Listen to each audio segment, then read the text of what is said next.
Gibisita sa ABS-CBN ang Sohoton Park dis-a makita ang matahom nga mga isla ug tin-aw nga dagat. Tiempo nga nakuhaan sa among kamera ang dagkong isla nga nagpakita sa kabuong sa resources naturales sa lugar.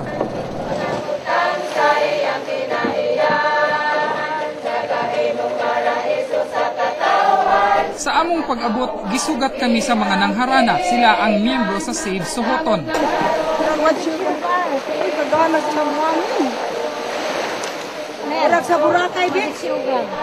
Dakong lakang sa grupo sa mga mananagat ang giablihan nga Cinnamon Island Cottages sa isla nga mahimong puy-an sa mobisita sa ubos nga reception fees. Dinhi akong nakaila si Eduardo Hualo nga dugay na nga mananagat. Tungod man sa ilang nakuan pod nga nakita tali nila nga naay kaayuhan sa inig katapusan kinta sa trabaho.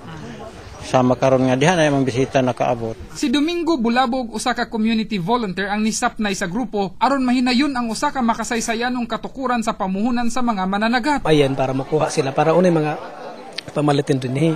Financial di ka radyo problema, it's more on sa social na problems sa mga tao. Kay bisan tuod kun organized na sila, pero di man nato kalikayan ang individual differences nila. Karon dako ang kalipay ni Hualo para sa mga sama niya mananagat.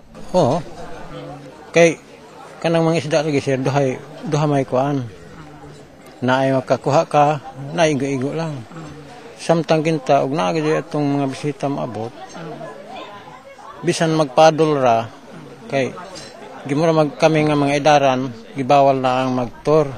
Ilang paglaom ang Cinnamon Island Cottages nga nagtanyag og island tours nagkantidad 900 hangtod 2,500 kada usa depende na kung pila ka adlaw. Ug gipanumpaan nga panalipdan ang lugar sa mga iligal nga panagat ug pamutol sa kahoy.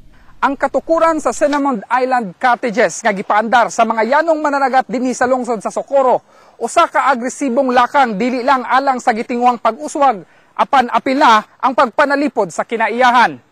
Rog Cultura, Patrol sa Caraga, Bukas, Grande Islands.